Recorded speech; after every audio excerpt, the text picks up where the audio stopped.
उसको इनविटेशन देना पड़ता है। गलील के काना में जब दाखरस घट गया, उन लोगों ने क्या किया, उन्होंने यीशु मसीह को इनविटेशन दिया हुआ था। हालेलुया। उन्होंने उस दिन इनविटेशन नहीं दिया, उन्होंने पहले से इनविटेशन दे रखा था।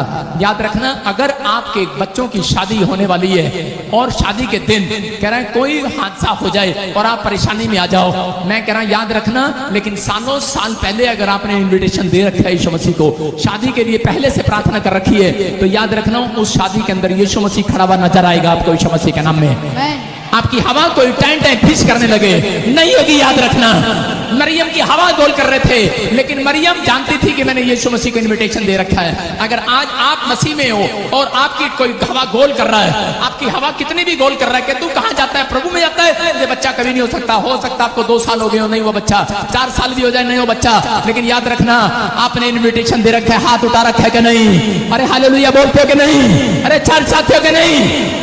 मैं कह रहा हूं जितनों ने अंगीकार किया, जितनों ने बैप्टिज्म लिया, इनविटेशन दे रखा है, परमेश्वर आपकी प्रार्थनाओं को सुनने के लिए आएगा। बहुत लोगों की, जो लोग निराश हैं उनके लिए मैंने ये वचन के लिए बताया कि जो लोग निराश हैं कि शायद परमेश्वर मेरी प्रार्थना सुनने वाला नहीं है, लेकिन याद रखना कि पवित्र आत्मा 5 रुपए देकर वापस नहीं मांगता, वो गिफ्ट देकर वापस नहीं मांगता। आज आपके दोस्त आपको 5 रुपए देकर वापस मांग सकते हैं, लेकिन परमेश्वर वापस नहीं मांगता। वो जो दे देता है वो दे देता है, वो दुगना देने के लिए तैयार है आज अपने लोगों को यीशु मसीह के नाम में। कह रहे यहाँ पर कह रहे गलील के काना में मरियम समझ गई कि निराश होने से फायदा नहीं है, मुझे अपने दुख को यीशु मसीह के साथ साझा करना पड़ेगा। उसने जाकर अपने दुख को यीशु मसीह को बताया। भले उसका लड़का था वो, लेकिन फिर भी वो उसको बताने के लिए गई और उसने जो बताया और यीशु मसीह ने उसको याद कराया कि मैं ऐसे काम नहीं करता, वचन से काम करता हूँ। वचन को याद कर कि मेरा समय अभी नहीं आया। कह रहे कि जब ये घड़ा मुंह भर लेंगे इनके जीवन में मिराकल हो जाएगा। याद रखना कि जब आप परमेश्वर के घड़े, कह रहे जितने भी आप परमेश्वर को सुबह उठकर प्रार्थना करके दिखाते हैं, पवित्र आत्मा आज रात आपके घड़े मुंह भरने वाला यीशु मसीह के नाम में। आपके बैंक बैलेंस मुंह भरने वाला यीशु मसीह के नाम में। आपकी आशीष आने वाली यीशु मसीह के नाम में। भजन संहिता 55 के 2 में और 6 में देखो क्या लिखा, पढ़ेंगे तो। मेरी ओर ध्यान देकर मुझे उत्तर दे। हाँ। मैं चिंता के मारे छटपटाता हूँ और व्याकुल रहता हूँ। ये भजन संहिता कब लिखी उसने, क्यों कहा उसने ऐसा?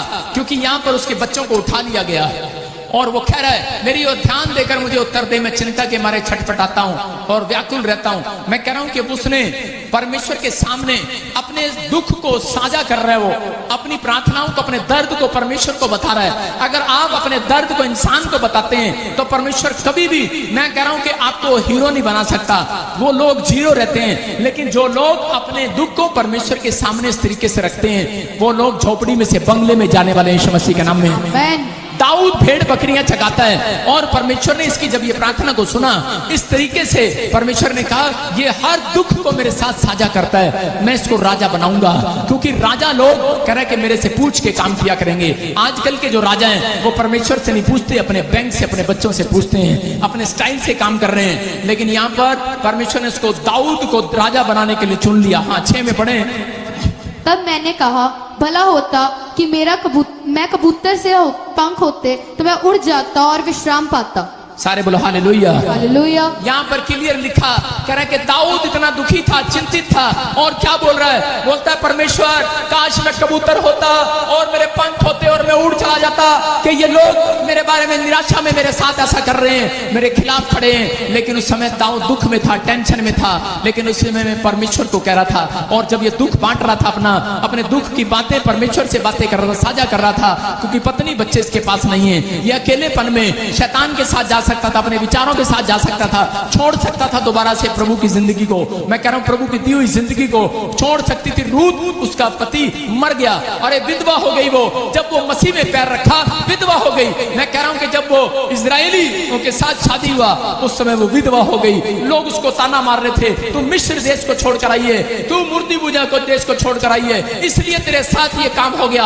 आज लोगों के साथ जब बुरा हो जाता है तो लोग आपको यही ताना मारते हैं, लेकिन रूत ने पीछे पलट कर नहीं देखा। उसने अपना दुख कह रहा इंसान के साथ साझा करने की बजाय कह रहा कि परमेश्वर के साथ साझा किया, और परमेश्वर ने कहा सुन, कह रहा मैं तेरे घर को फिर से बसाऊंगा यीशु मसीह के नाम में, मैं तुझे ब्लेस करूंगा यीशु मसीह के नाम में। और वो एक रानी की तरह रही रूत। उसके बाद रानी की तरह उसने शासन किया। मैं कह रहा हूं कि आज परमेश्वर उन लोगों को नंबर 1 बनाने वाला है जो लोग परमेश्वर पर भरोसा रख रहे हैं, जिन्होंने वादा कर दिया कि मैं पाप की जिंदगी छोड़ रहा हूं, मैं पलट कर नहीं देखूंगा शराब के ठेके को, मैं पलट कर नहीं देखूंगा व्यभिचार की जिंदगी को, मैं पलट कर नहीं देखूंगा उन पेड़ पत्थरों को। मैंने आज साझा किया तेरे साथ, वादा किया तेरे साथ, परमेश्वर तेरे पीछे चलूंगा। परमेश्वर कह रहा जा फिर, मैं तेरे से वादा करता हूं कि आज रात तेरे लिए एक हवा चलेगी यीशु मसीह के नाम में। आमेन। अरे हवा चलेगी, एक रात में तेरा लड़का अमेरिका पहुंच जाएगा। अरे एक हवा चलेगी कि रात तेरा मौसम चेंज हो जा। आमेन।